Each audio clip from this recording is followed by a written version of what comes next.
ক্যালকাটা ডায়ালগসের পক্ষ থেকে মনোজ দাস সমস্ত শ্রোতা বন্ধুদের, রাষ্ট্রবাদী বন্ধুদের নমস্কার জানিয়ে অনুরোধ করছি, আপনারা যারা এই চ্যানেল দেখছেন তারা চ্যানেলটিকে সাবস্ক্রাইব করবেন, লাইক দেবেন এবং মতামত দেবেন, যাতে আগামী দিনে আমরা আরও ভালোভাবে আমাদের এই অনুষ্ঠানটাকে চালিয়ে যেতে পারি। স্বাধীনতার পর অর্থাৎ সেই 1947 সাল থেকে এই 2024-এ নরেন্দ্র মোদীর তৃতীয় মন্ত্রিসভা গঠনের মধ্যবর্তী প্রায় 77 বছরের সুদীর্ঘ সময়ে ভারতে যে কেন্দ্রীয় মন্ত্রিসভাগুলি হয়েছে তাদের প্রত্যেকটিতে মুসলিম মন্ত্রীরা ছিলেন এবং এক নয় একাধিকভাবে। সাধারণভাবে প্রতিটি মন্ত্রিসভায় 2 থেকে 3 জন, শুধু নেহেরুর তৃতীয় মন্ত্রিসভায় অর্থাৎ 1957 সালের সাধারণ নির্বাচনের পর গঠিত মন্ত্রিসভায় 4 জন মুসলিম মন্ত্রী হয়েছিলেন। এ লেভেলে মন্ত্রী নন, পূর্ণমন্ত্রী এবং গুরুত্বপূর্ণ সব দপ্তরের দায়িত্ব ছিল তাদের। অটল বিহারী বাজপেয়ীর আমলে মুসলিম মন্ত্রী ছিলেন সিকান্দার বক্ত, ওমর আবদুল্লাহ, শাহনওয়াজ হোসেন। নরেন্দ্র মোদীর প্রথম ও দ্বিতীয় মন্ত্রিসভাতে মুসলিম মন্ত্রী হয়েছিলেন নাজমা হেপতুল্লাহ, মুখতার আব্বাস নকভি এবং MJ আকবর। একসঙ্গে যে 3 জন একই সময়ে মন্ত্রী ছিলেন তা নয়, কিন্তু ভিন্ন ভিন্ন সময়ে মন্ত্রী ছিলেন তারা। হিসেবটা একেবারে পাল্টে গেল এবার। মোদীর তৃতীয় মন্ত্রিসভায় একজনও মুসলিম মন্ত্রী নেই। আর তাই নিয়ে দেশে বিদেশে সর্বত্র তুমুল আলোচনা আর বিতর্ক শুরু হয়ে গিয়েছে। আল জাজিরা টিভি চ্যানেল, আমেরিকার ওয়াশিংটন টাইমস, পাকিস্তানের ডন সংবাদপত্র তো নরেন্দ্র মোদীর সরকারকে হিন্দু জাতীয়তাবাদী, সংখ্যাগুরু হিন্দুর ধর্মীয় সরকার, মুসলিম বিরোধী সরকার ইত্যাদি আখ্যা দিয়ে ফেলেছে। যদিও কোনো মুসলিম এই সরকারে মন্ত্রী নেই বলে এই সরকারে সংখ্যালঘু কোনো মন্ত্রী নেই তা কিন্তু নয়। এই সরকারে আছে 2 জন শিখ, 2 জন বৌদ্ধ, 1 জন খ্রিস্টান মন্ত্রী, মানে মোট 5 জন সংখ্যালঘু মন্ত্রী। অবশ্য সংখ্যালঘু বলতে এদেশের মানুষ শুধু মুসলমানদেরই বোঝেন এমন পণ্ডিত কিন্তু সব জায়গাতেই রয়েছে।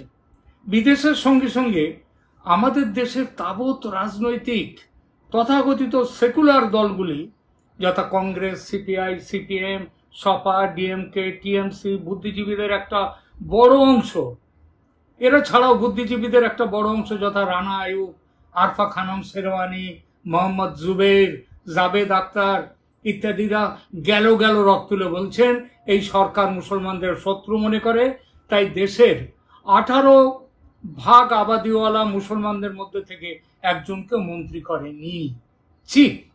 নাসিরুদ্দিন শাহ, আমির খানরা এবার অবশ্য মুখ খোলেননি। এদেশ ছেড়ে অন্য দেশে যাওয়ার ইচ্ছা প্রকাশ করেননি এখনো পর্যন্ত। তবে মহাপণ্ডিত অমর্ত্য সেন, যিনি 2019 সালে নরেন্দ্র মোদীর সরকার ক্ষমতায় এলে আর ভারতের মাটিতে পা রাখবেন না বলেছিলেন, তিনি কয়েকদিন আগে কলকাতায় এসে বলেছেন এদেশ হিন্দু রাষ্ট্র নয়, লোকসভা ভোটে তারই প্রতিফলন হয়েছে। সাংবাদিকদের সঙ্গে সাক্ষাৎকারে তিনি যা বলতে চেয়েছেন সেটা হলো ধর্মনিরপেক্ষ সংবিধান সংশোধন করে দেশকে হিন্দু রাষ্ট্র করার যে পরিকল্পনা করেছিল বিজেপি, মানুষ তার বিপক্ষে ভোট দিয়েছে। এই কথাটাই ভোটের আগে বিপুলভাবে প্রচার করেছে বাম ও ইসলামিক ভণ্ড সেকুলাররা। মুসলমানদের উদ্দেশ্যে বিশেষ করে বলেছে, ভোট নষ্ট করো না, একটা ভোটও যেন বিজেপিকে দিও না। বিজেপির বিরুদ্ধে যার জেতার সম্ভাবনা সবচেয়ে বেশি, তা সে মহারাষ্ট্রের শিবসেনা হোক আর যেই হোক, ভোট তাকে দেবে। বিজেপিকে হারানো তোমাদের দিন, ধর্ম। ফল হাতে নাতে দেখা গেছে। ইউপি, পশ্চিমবঙ্গ, মহারাষ্ট্র, তামিলনাড়ু, কেরালা, কাশ্মীর কোনো জায়গার মুসলিম ভোটার বিজেপিকে ভোট দেয়নি। এমনকি ইউপির শিয়া মুসলমান, যারা পারম্পরিকভাবে কট্টর নয়, অটল বিহারীকে সমর্থন করেছে বিপুলভাবে, তাদেরও বড় একটা অংশ এবার গেছে বিজেপির বিরুদ্ধে, যার জন্য ইউপিতে বিজেপির ফল এত খারাপ। এই প্রসঙ্গে উল্লেখ করতে নরেন্দ্র মোদীর বেনারস কেন্দ্রের সোনারপুর অঞ্চলের একটি বুথের কথা। বেনারস শহরের একেবারে মাঝখানের একটি অঞ্চল সোনারপুর, সেখানকার বুথে ভোট পড়েছে ৯৯%। মোট প্রদত্ত ভোট হচ্ছে ৯৯৭টা, যার মধ্যে কংগ্রেস পেয়েছে ৯৯০টি, বসপা 4, বিজেপি 3। এলাকায় একটি ঘর হিন্দু বাঙালির, তাদের 3টি ভোট পেয়েছে বিজেপি। অথচ মজার কথা হচ্ছে ওখানে বিজেপির কর্মী ও নেতা বলতে ওই অঞ্চলে অন্তত 12 থেকে 14 জন আছে, তারাও পর্যন্ত বিজেপিকে ভোট দেয় না। বুঝুন অবস্থা। এখন প্রশ্নটা হচ্ছে, এভাবে বিজেপির বিরোধিতায় মুসলিমদের লেলিয়ে দিয়ে এবং নিজেদের রাজনীতিতে সাফল্য লাভের পর মোদির মন্ত্রিসভায় একজনও মুসলমান মন্ত্রী নেই বলে রাগ, দুঃখ, আক্ষেপ, কান্নাকাটি এখন করা হচ্ছে কেন? বিজেপি কি হিন্দু সাম্প্রদায়িক ও মুসলিম বিরোধী বলে দাগিয়ে দেওয়ার পর তাদের কাছে আবার মন্ত্রী পাওয়ার প্রত্যাশা কেন? বিজেপিকে গালি দেব, ভোট দেব না, আবার চাইবো তারা আমাদের মন্ত্রিত্ব দিক, আমাদের সমাজের কথা ভাবুক, এটা তো একেবারে উল্টো কথা হয়ে গেল।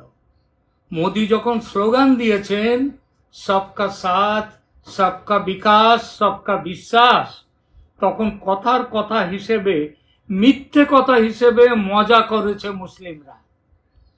মোদি যখন গরিব, নিচু জাতের, অবহেলিত পাসমান্দা মুসলমানদের উন্নতির কথা বলেছেন, তখন সেসব কথাকে মুসলিম ঐক্যে ভাঙন ধরানোর চেষ্টা বলে বিরোধিতা করার পর এখন মুসলমানদের উন্নতির কথা সরকার ভাবে না, তাই বয়কট করেছে মন্ত্রিসভায়।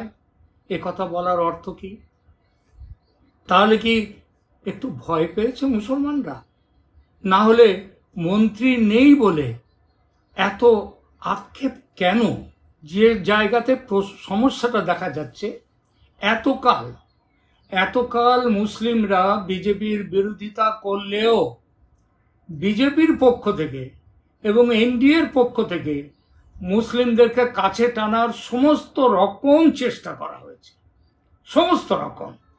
যে প্রধানমন্ত্রী আবাস যোজনা, সেই আবাস যোজনার সুফল হিন্দুরা যত পেয়েছে, মুসলমানরা সম্ভবত তার থেকে বেশি পেয়েছে, এটা আমার কথা নয়।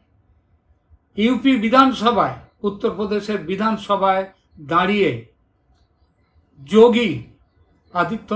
মুখ্যমন্ত্রী আদিত্যনাথ যোগী নিজে বলেছেন মুসলমানরা 18% আবাদী, কিন্তু তাদের 25% ঘর তাদেরকে দেওয়া হয়েছে।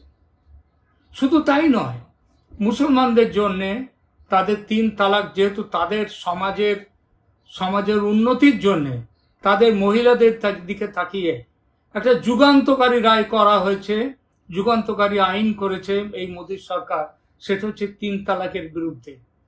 আপনাদের মনে থাকতে পারে যে যখন রাজীব গান্ধী শাহবানু কেসের সুপ্রিম কোর্টের রায়কে উল্টে দেওয়ার জন্যে তিনি মুসলিমদের জন্য আলাদা কানুন করেছিলেন, যে কানুনে মুসলমানদের কোনো গুরুত্ব দেয়া, মুসলিম মহিলাদের তাদের স্বার্থ জলাঞ্জলি দিয়ে সেই মুসলিম মৌলবী, মৌলানা, যে মুসলিম পুরুষতন্ত্র, সেই পুরুষতন্ত্রকে সেখানটাতে গুরুত্ব দিয়ে রাজীব গান্ধী আইন করেছিলেন। এতকাল মোদির 10 বছরে এমন কোনো জায়গাতে কোনো ঘটনা নেই। আমাদের পশ্চিমবাংলাতেও দেখুন, এখানেও পর্যন্ত মুসলমানরা মোদী সরকারের সমস্ত সুযোগ সুবিধা পেয়েছে, বাড়ি তৈরি থেকে সমস্ত কিছুতে। হ্যাঁ, পশ্চিমবঙ্গের মাননীয় মুখ্যমন্ত্রী মমতা ব্যানার্জি এবং তার যে সরকার, এখানে বাড়ি তৈরির জন্যে টাকা নিয়ে ঠিকভাবে বাড়ি তৈরি করেননি, এমনকি উল্টো বাড়ি আদৌ তৈরি করেননি, এমন অভিযোগ এসেছে। এবং সে অভিযোগের কারণে এখানে এগুলো বন্ধ করে দেওয়া হয়েছে অনেক কিছু। কিন্তু ভারতবর্ষের অন্যত্র, বিশেষ করে ইউপিতে, সেখানে প্রচণ্ড ভালোভাবে মুসলিমদের স্বার্থ সেখানে দেখা হয়েছে। সমস্ত সরকারি প্রকল্পে তাদেরকে নিয়ে আসা হয়েছে। কিন্তু এতদিন পর এবারের ভোটে মুসলিমরা যেভাবে এই বিরোধিতা, বিজেপি বিরোধিতায় নেমেছে, সেই বিজেপি বিরোধিতার পর এখন কিন্তু এনডিএর পক্ষে শুধু বিজেপি নয়, মনে রাখবেন, বরং মুসলিমদের সম্পর্কে প্রচুর সহানুভূতি সম্পন্ন বলে যাদের খ্যাতি আছে, সেই জনতা দল ইউনাইটেডের সীতামারির যিনি সাংসদ দেবেশ ঠাকুর, তিনি স্পষ্ট করে বলেছেন যে আমাকে মুসলমানদের জন্যে এবং যাদবদের জন্যে অনেক কাজ করেছি, কিন্তু তারা আমাকে ভোট দেয়নি। আগামী দিনে আমি মুসলিমদের এবং যাদবদের জন্যে তারা কোনো কাজ করব না। তারা যদি আমার সাথে দেখা করতে আসে, তাদেরকে চা খাওয়াবো, মিঠাই খাওয়াবো, তারপরে টাটা বাই বাই করে দেবো। এটা বলবার পর যেন একদম হাটে মৌচাকে যেন ঢিল পড়েছে। সবাই চিৎকার করে বলতে শুরু করেছে, এরকম ভাবে কোনো সরকার চলে? এরকম ভাবে কোনো জনপ্রতিনিধি এরকম ভাবে কোনো কথা বলতে পারে? কিন্তু জনপ্রতিনিধি এইভাবে কথা বলতে পারে না। কিন্তু তোমরাই তো ভোটের আগে বলেছ বিজেপিকে হারাতে হবে। এমনকি সমস্ত কিছুর পরেও বিজেপিকে হারানোর জন্যে আমাদের আপ দলের যিনি এখন খুব বড় নেত্রী আতিশি মারলেনা, তার একটা ভিডিও বেরিয়েছিল ভোটের বেশ কিছুদিন আগে, আজ থেকে কয়েক বছর আগে। সেখানে তিনি বলেছিলেন মুসলমানদের উদ্দেশ্যে, তোমরা গুন্ডা, বদমাস, চোর, লুটেরা সবাইকে ভোট দাও, কিন্তু বিজেপিকে ভোট দিও না। আজকে যখন সীতামারির দেবেশ ঠাকুর এই কথা বলেছে, তখন বেগুসরাইয়ের বিজেপি এমপি তিনি বলছেন, গিরিরাজ সিং, তিনি বলেছেন যে এই কথা তো ওরা এখন বলছে, আমি তো অনেক দিন আগে বলেছি যে মুসলমানদের জন্য যত কাজই করো তারা ভোট দেবে না বিজেপিকে। সুতরাং এটা নতুন কথা নয়।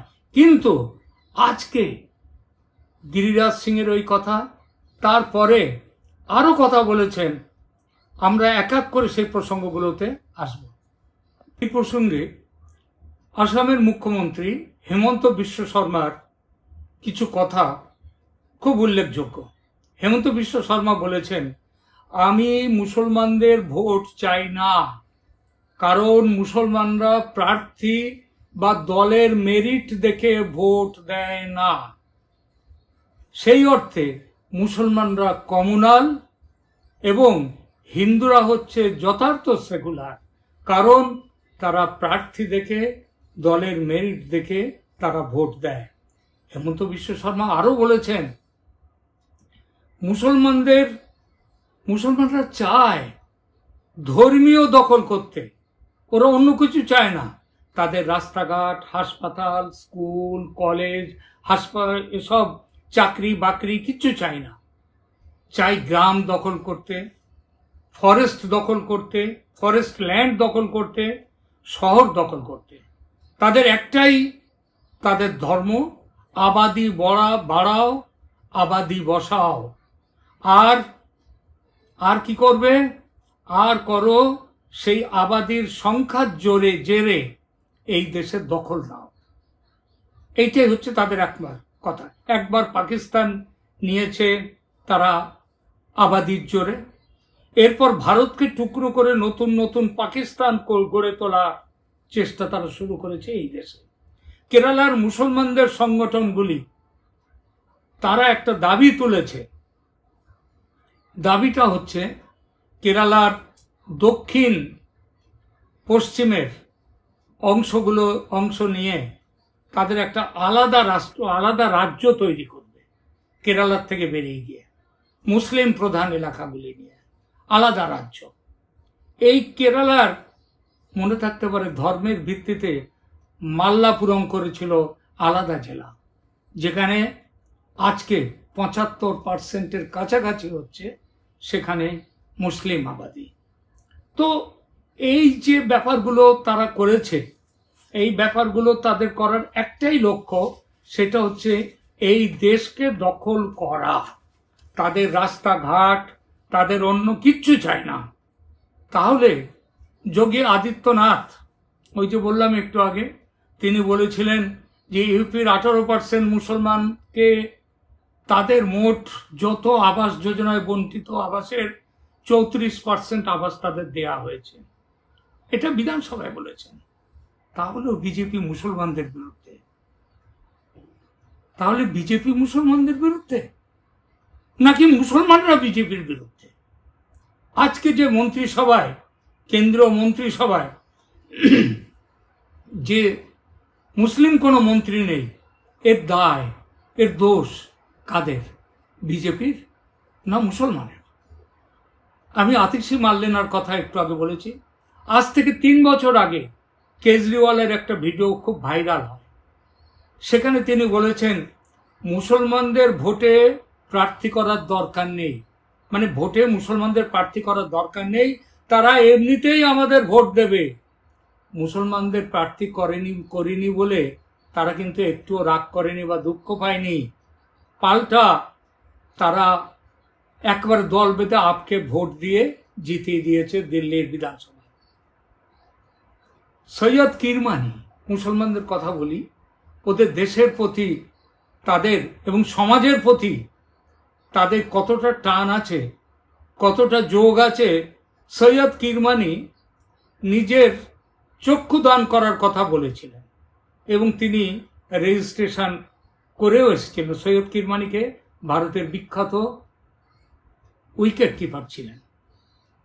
তিনি একটু করতে করতে তিনি বললেন চক্ষুদানের কথা, অর্থাৎ নেত্রদান। তিনি নেত্রদান করে আসবেন, রেজিস্ট্রেশন করলেন। তারপরে রেজিস্ট্রেশন করার পর তার নিজের ধর্মীয় সমাজ থেকে তার বিরুদ্ধে শুরু হয়ে গেল প্রচন্ড বিষোদ্গার। বলা শুরু হলো ইসলামে অঙ্গদান করার কোনো কথা বলা নেই,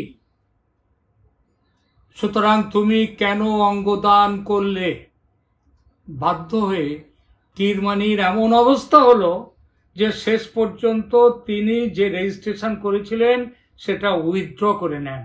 অথচ আপনি যারা অর্গান, মানুষের দেহের বিভিন্ন অংশ, সেগুলো অ্যাকসেপ্ট করার ক্ষেত্রে যাদের চেঞ্জ করা হচ্ছে তার ক্ষেত্রগুলো দেখুন। এই কলকাতায় কতগুলো অর্গানের খোঁজ নিয়ে দেখুন যে সেখানে হিন্দু কতজন, মুসলমান কতজন।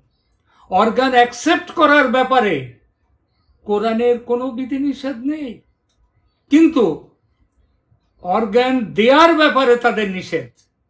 অর্থাৎ হিন্দু অর্গান দেবে, খ্রিস্টানরা অর্গান দেবে, মুসলমানরা অর্গান নেবে। সমাজের প্রতি এই হচ্ছে তাদের আকর্ষণ। আপনি দেখুন সমাজের কথা বলছেন, এদের মধ্যে কিরকম, মুসলমানদের মধ্যে ক্রিমিনাল ল চাই না। এই ল আমাদের ক্রিমিনাল ল কোরআনে কোথাও বলেনি যে শরিয়াত অনুযায়ী ক্রিমিনাল অপরাধীদের, ক্রিমিনালদের বিচার হবে না, এটা কোথাও বলা নেই। কিন্তু তারা করলো কি, সেখানে তারা তুললো কি ক্রিমিনাল ল এর ক্ষেত্রে আমাদের দেশের আইন চাই, কারণ নইলে ওই চুরির জন্য হাত কাটা, অন্য কারোর জন্য পাথর ছুঁড়ে মারা ইত্যাদিগুলো তো থাকবে। তারা সেই জন্য বলতো পার্সোনাল বা সিভিল ল, সিভিল ল এর ক্ষেত্রে কোরআনের শরিয়াতের আইন চাই। বিজেপি তাদের ঘেঁটো থেকে বার করার চেষ্টা করেছে। তারা এক দেশ এক আইন, ইউনিফর্ম সিভিল কোড ইত্যাদি সব কিছু আনবার চেষ্টা করেছে, অন্য কিছুই নয়।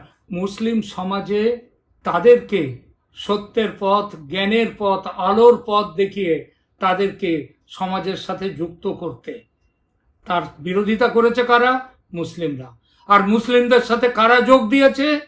এই যত দেশের সেকুলার দল আছে তারা যোগ দিয়েছে এবং তারা তার বিরোধিতা করছে। তাহলে মুসলমানদের শত্রু কে? মুসলমানদের শত্রু বিজেপি না মুসলমানরা, নাকি বিজেপির শত্রু মুসলমানরা? মুসলমানরা তো কোনো বিজেপিকে তারা কোনো আইন নয়, কোনো কানুন নয়, কোনো কারণ নয়, তারা বিজেপিকে বিরোধিতা তারা করতে চেয়েছে।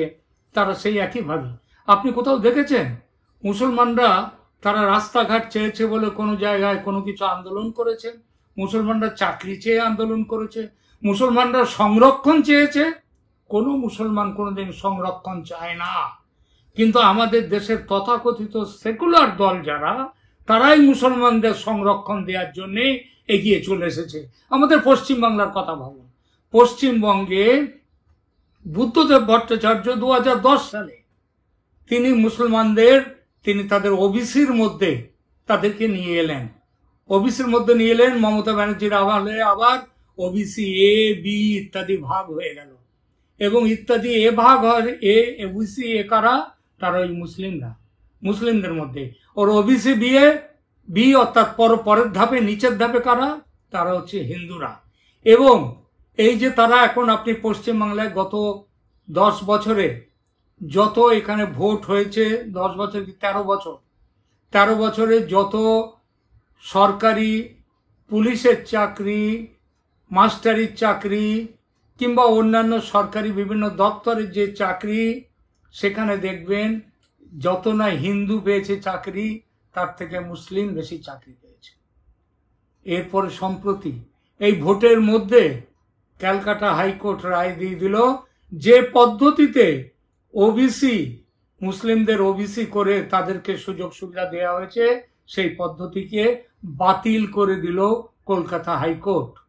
মুসলিমদের কোনো জায়গাতে রাস্তাঘাটে তারা কি এর বিরুদ্ধে মিছিল করেছে?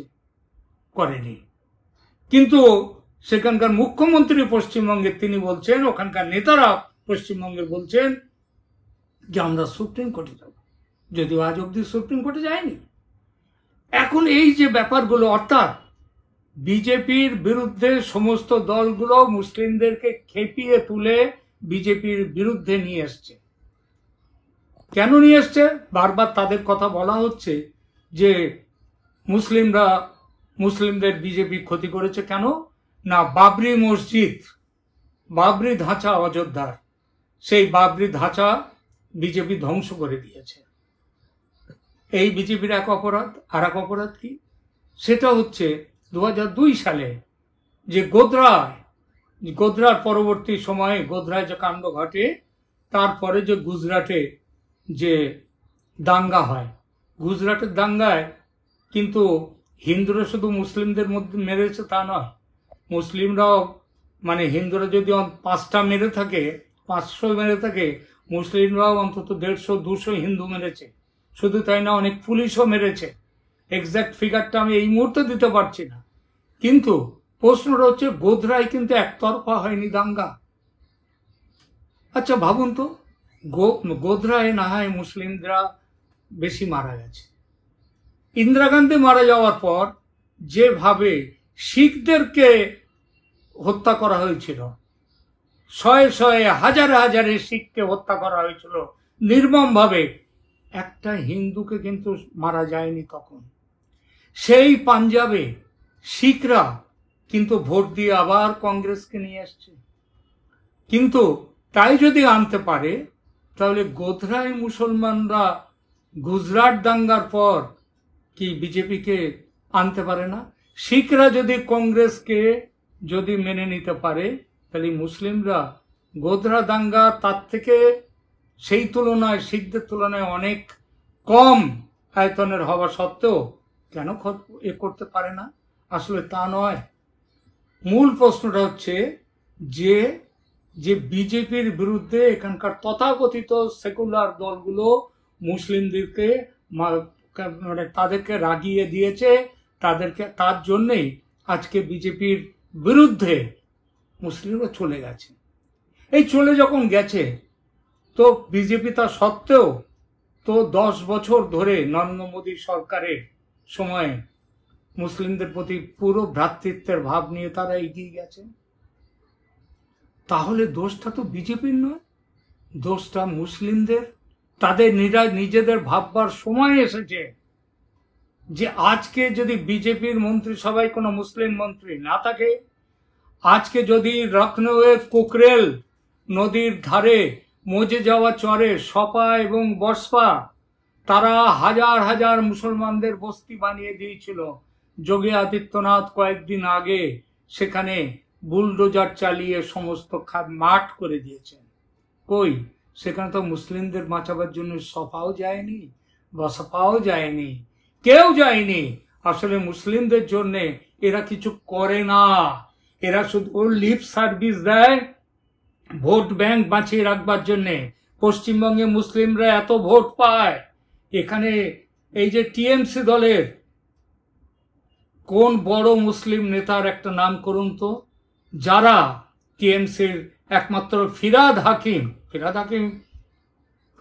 তিনি ছাড়া এখানে আর কোনো মুসলিম, তিনি কলকাতার মুসলিম, এছাড়া এখানকার মুসলিমরা কোনো নেতৃত্ব পেয়েছে? পায়নি। কারণ মমতা ব্যানার্জি জানেন, এই সেকুলার দলগুলো জানে যে মুসলিমদের ভোট তাদের পাবই, তাই তাদেরকে বড় কোনো পোস্ট দিই আর না দিই একই কথা সারা ভারত জুড়ে তথাকথিত সেকুলাররা ভাবছে। আর মুসলিমরা এবার তার জন্য দুঃখ করে লাভ নেই, নিজেদেরকে পাল্টান, নিজেদেরকে পাল্টান, নিজেদেরকে পাল্টান, তাহলেই বিজেপি আপনাদের পাশে থাকবে। ধন্যবাদ।